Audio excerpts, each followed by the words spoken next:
नमस्कार, मैं हूं आपके साथ अनुष्का और आप देख रहे हैं न्यूज़ 9। उत्तर प्रदेश के लखीमपुर खीरी से दिल झकझोर देने वाला मामला सामने आया। थैले में बच्चे का शव लेकर एक युवक शुक्रवार को डीएम कार्यालय पहुंचा। उसने इंसाफ की गुहार लगाई, कहा कि मेरे बच्चे को जिंदा कर दो या दोषियों पर कार्रवाई करो। व्यक्ति हाथ में झूला लेकर सभागार में पहुंच गया। झूले में खून से लथपथ नवजात का शव था। उसने वहां चीख चीख कर अपने साथ हुई बदसलूकी की कहानी सुनाई, जिसके बाद एक्शन में आए डीएम ने तत्काल अस्पताल को सील कर जांच के आदेश दिए। दरअसल लखीमपुर खीरी के ग्राम नौसर जोगी निवासी विपिन गुप्ता की पत्नी रूबी को प्रसव पीड़ा होने पर बिजुआ प्राथमिक स्वास्थ्य केंद्र में भर्ती कराया गया। जांच के बाद डॉक्टर ने बताया कि अभी प्रसव का समय नहीं है। वही पीड़ित पति विपिन का कहना है कि गोलदार हॉस्पिटल की लापरवाही ने उनके बच्चे की जान ले ली और पत्नी की जिंदगी भी खतरे में डाल दी।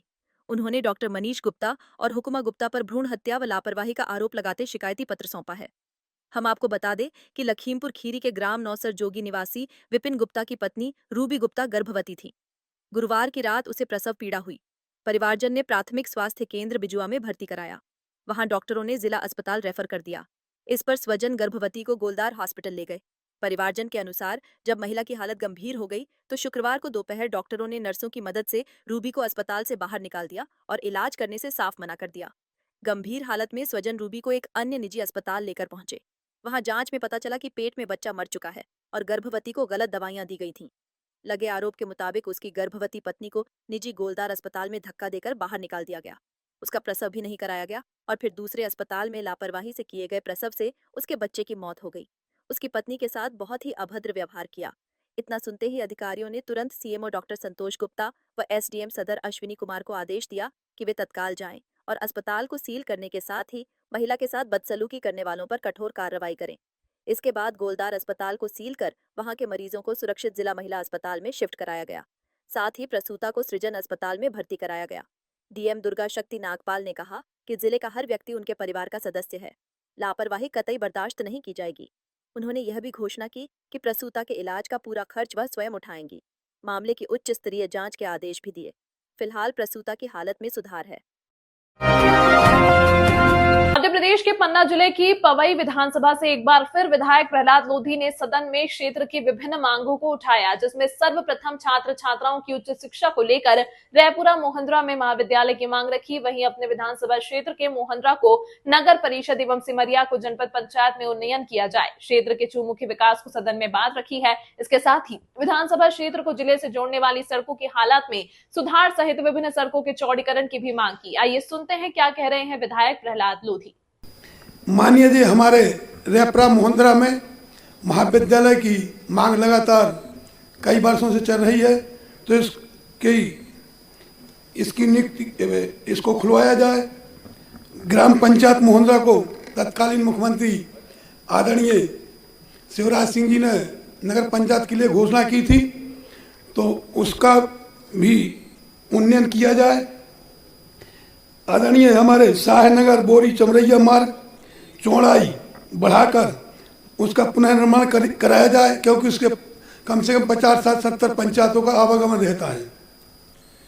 मड़वा से हटा एक रोड है जिससे कटनी रेपरा भी जोड़ता है, तो उसको चौड़ाई करा करके अमाड़ नाला में पुलिया है, उसकी ऊंचाई करा करके उससे 24 घंटा वो बंद रहता है, तो उसकी चौड़ाई कराने का काम किया जाए। शाहनगर एवं पवई की कुछ जनपद, क्योंकि शाहनगर के नीचे घाटी की हमारी 100 किलोमीटर तक शाहनगर जनपद पड़ता है, तो कुछ पवई की कुछ शाहनगर की काट के सिमरिया को जनपद बनाया जाए, तो इससे लोगों को सुविधा होगी। कलदा में मानिए जी, मुख्यालय से 60-70 किलोमीटर दूर कलदा पड़ता है, ट्राइबल एरिया है, तो उसको तहसील की बिल्डिंग बना के वहाँ तहसील के कार्यालय की स्थापना की जाए। जी पूरा हो गया जी, अभी और है 2-3 जी, बस 2-3 मानिए 2-3। ग्राम पंचायत बिसानी में नवीन कहते हैं शिक्षा का मंदिर बच्चों की सफलता की पहली सीढ़ी है, जहां नौनिहाल गुरु का ज्ञान मिलता और बच्चों का भविष्य संवारने में शिक्षक जुटा हुआ दिखाई देता है। लेकिन पन्ना जिले की इस अजब गजब स्कूल की शिक्षा और शिक्षक दोनों वायरल हुए वीडियो के बाद सवालों के घेरे में है। वायरल वीडियो में शिक्षक खुद आराम फरमाते नजर आ रहे हैं। दरअसल यह पूरा मामला जिले के जन शिक्षा केंद्र ककरहटी के अंतर्गत आने वाली प्राथमिक पाठशाला रंजोर पूर्वा का है, जहां एक शिक्षक बच्चों के भविष्य से खिलवाड़ करते पकड़े गए हैं। अब जिसका वीडियो सोशल मीडिया पर तेजी से वायरल हो रहा है। वीडियो में दिख रहा है कि शिक्षक ओम प्रकाश यादव कक्षा में बच्चों को पढ़ाने के बजाय क्लासरूम में ही आराम फरमाते दिख रहे हैं। वहीं बच्चे स्कूल टाइम में इधर उधर घूम रहे हैं। वहीं वीडियो में साफ दिख रहा है कि बच्चों की क्लास में ही बिस्तर लगा हुआ है, जिस पर देखिए कैसे मास्टर साहब बड़ी शिद्दत से आराम फरमा रहे हैं। अब वीडियो वायरल होने के बाद पन्ना में भ्रष्ट सिस्टम किस कदर हावी है, इसकी बात की पोल खोल कर रख दी है।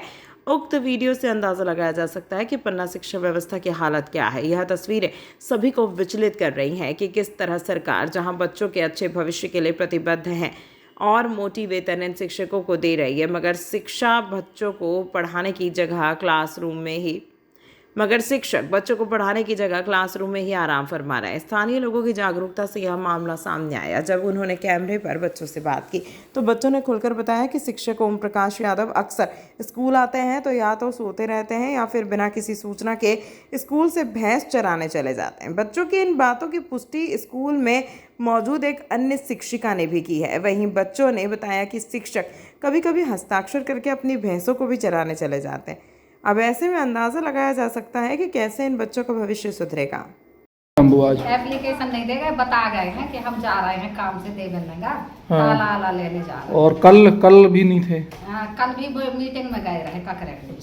तो उसमें आपके उपस्थिति रजिस्टर में है एप्लीकेशन होगी? नहीं है। ठीक है। जो बच्चे ये बता रहे हैं, क्या बता रहे हैं? सर अब आप बच्चे ही जाने, अब आप जो कहेंगे बच्चे सच कहेंगे। अब हम आपको क्या कहते हैं। अभी 1:30 बजा है और 1:30 बजे में खाना ना मिल गया बच्चों को।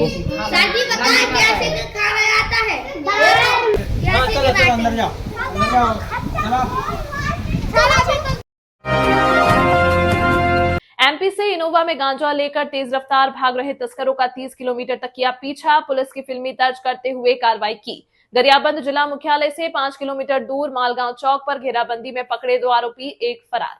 गरियाबंद में शनिवार को फिल्मी स्टाइल में पुलिस और गांजा तस्करों के बीच हाईवे पर हुई रफ्तार की जंग में आखिरकार तस्करों को धर दबोचा गया है। हम आपको बता दें कि मध्य प्रदेश से भारी मात्रा में गांजा लेकर आ रही इनोवा कार MP 20 TF 1544 को पुलिस ने 30 किलोमीटर तक पीछा कर रोका। तस्करों को पकड़ने के लिए पुलिस की स्कॉर्पियो ने इनोवा को टक्कर तक मारनी पड़ी। इस दौरान इनोवा ने एक बाइक को भी रौंद दिया, लेकिन बाइक सवार की जान बाल बाल बची। आखिरकार गरियाबंद मुख्यालय से 5 किलोमीटर दूर मालगांव चौक पर गाड़ी घेराबंदी में फंस गई। 2 तस्कर दबोचे गए, जबकि एक मालगांव की पहाड़ी पर चढ़कर फरार हो गया। गाड़ी से भारी मात्रा में गांजा बरामद हुआ। आरोपियों में एक महिला भी शामिल है। पुलिस अब एक अन्य फरार तस्कर की तलाश में है। छतरपुर जिले के गुलगंज में पंचायत की अनुमति के बिना अवैध कंस्ट्रक्शन और जबरन कब्जा किया जा रहा था। वीडियो बनाने पर कब्जा करने वालों ने पत्थर बरसाए। पीड़ित जमीन मालिक गुलगंज थाने शिकायत करने गए, लेकिन शिकायत नहीं दी गई। इसके बाद पुलिस अधीक्षक कार्यालय में शिकायत दर्ज कराई गई है। पीड़ित का कहना है कि उनका प्रॉपर्टी विवाद उनके भाइयों से चल रहा है, जो SDM न्यायालय में विचाराधीन है। इसके बावजूद जबरन मेरे हिस्से की जमीन पर शशिकांत अग्निहोत्री, हरिओम अग्निहोत्री व उनके तथाकथित साथियों के साथ कब्जा कराया जा रहा है। ना तो मैंने कोई रजिस्ट्री आज तक किसी को की है और ना ही मेरा कोई एग्रीमेंट है, फिर भी मेरे हिस्से की ज़मीन जो मेरे नाम से तहसील में चढ़ी हुई है उस पर जबरन कब्जा किया जा रहा है। पिलर खोदे जा रहे हैं और जब हमने इस घटना का वीडियो बनाने की कोशिश की तो हम पर पत्थर बरसाए गए। कहाँ से आप? गुलगंज से। अच्छा, किस तरह का आवेदन देने आए हैं? ये हमारी ज़मीन पे भूम स्वामी स्वामित्व की ज़मीन पे शशि अग्निहोत्री, विद्या अग्निहोत्री, हरिओम अग्निहोत्री जिला पंचायत के पुत्र इन्होंने अनाधिकार करके कब्जा करके हमारी ज़मीन में निर्माण का रोड डाला एवं दुकानें बनाने लगे। इसमें 7-8 लोगों का ग्रुप है। कितने एकड़ ज़मीन है वो है 194। अभी पत्थरबाजी की क्या वजह? आपके पत्थरबाजी हुई है ज़मीन पर? पत्थरबाजी कल उसी विवाद वो निर्माण कार्य कर रही थी। बच्चा गया वहाँ, उसने वीडियो बनाया तो उनने गाड़ियाँ दी और गाड़ी दे के पत्थर। नगर जो पंचायत है आपकी, वहाँ की नगर या जो नगर परिषद है, वहाँ से अनुमति वगैरह ली क्या उन्होंने?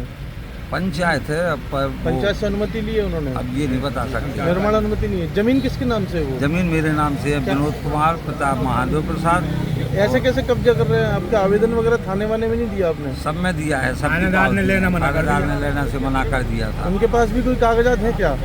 उनके पास अब वो क्या है कि उनके पास दूसरे नंबर के कागज है 546 की। आपका कितना है? हमारा 545। वो 546 पीछे है क्या, आगे है? नहीं, बगल ही में है। उस पर किसका कब्जा है? उस पर उनका कब्जा है। क्या चाहते हैं आप? हम तो निर्णय चाहते हैं श्रीमान, हमारे साथ न्याय किया जाए। वीडियो किस तरह का है आपके पास? वीडियो पत्थर मार रहा है।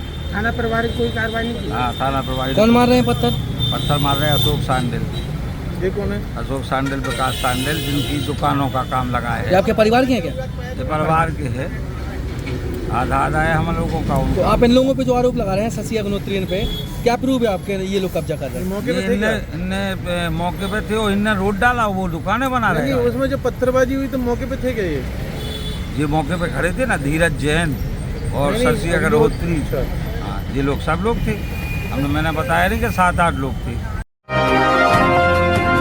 छत्तीसगढ़ में राष्ट्रीय स्वास्थ्य मिशन एनएचएम के 16,000 से अधिक स्वास्थ्य कर्मियों की अनिश्चितकालीन हड़ताल लगातार 5 दिनों से जारी है। अपनी 10 सूत्रीय मांगों को लेकर धरने पर बैठे इन कर्मचारियों को आज कई संगठनों ने खुला समर्थन दिया है।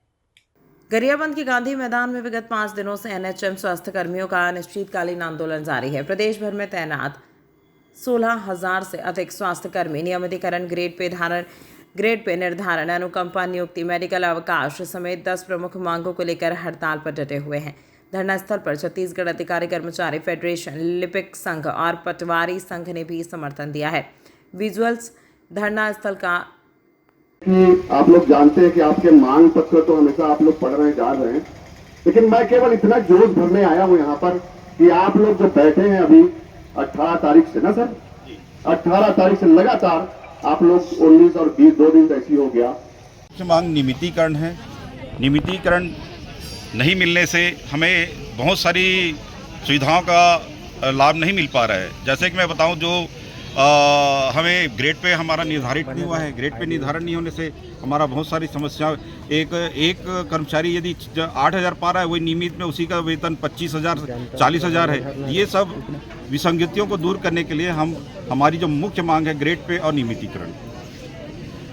अगर मांग पूरी नहीं होती है तो आगे क्या रणनीति रहेगी? देखिए, ये पिछले हम 25 सालों से हम ये संविदा की नौकरी कर रहे हैं और ये बहुत ज़्यादा समय होता है। इतने समय में ना हमें ग्रेड पे पब्लिक हेल्थ के डर, ये सब की सुविधाएं नहीं मिली, मेडिकल क्लेम नहीं मिल पाता, अनुकंपा नियुक्ति नहीं मिल पाता, स्थानांतरण की सुविधा नहीं है। ये सभी प्रकार की सुविधाओं से हम महरूम हैं। तो हमें तो ये सब चीज़ चाहिए और ये सब चीज़ों को आवाज़ हम 150 बार उठा चुके हैं। सभी मंत्रियों को हमने ज्ञापन निवेदन सब किया। पिछले सरकारों ने अपने घोषणा पत्र में लिया है, अपनी घोषणा पत्र के वादों को उन्होंने पूरा नहीं किया। अभी तो मोदी गारंटी में है ये सब। मोदी गारंटी पूरी नहीं हो रही है। मोदी की गारंटी क्या है फिर? फिर मोदी का क्या रहा? क्या मोदी की गारंटी 100 दिन में पूरा करने वाले, यहाँ 10 दिन में पूरा करने वाले, यहाँ तो 1.5 साल हो रहा है। आगे क्या रणनीति रहेगी कि अगर मांग पूरी नहीं होती है? बिल्कुल, हम अनिश्चितकालीन आंदोलन में सभी प्रकार की गतिविधियों को करेंगे। जब तक हमारी मांग पूरी नहीं होगी हम हटेंगे ही नहीं। हम सभी प्रकार की स्वास्थ्य सुविधाओं को बाधित करके रहेंगे और अब सभी बाधित है। आप देखेंगे, देखिए आने वाले समय में आपको सब पता चलेगा ये विभिन्न अस्पतालों में किस प्रकार की व्यवस्थाएं आई हैं जिसकी पूर्ति हो ही नहीं सकती। क्योंकि अभी देखेंगे आप स्वास्थ्य सुविधाओं में 80% एनएचएम के कर्मचारी और वो सब सुविधाएं, 10-20% आपके नियमित वाले क्या कर लेंगे। और बात करें तो अगर ये जिला स्तरीय है या फिर ये पूरा प्रांत स्तरीय है, जिसमें हमारे पूरे 16,000 कर्मचारी पूरे छत्तीसगढ़ में ये आंदोलनरत हैं। क्या नाम है? अमृत राव भोसले, जिला गरियाबंद।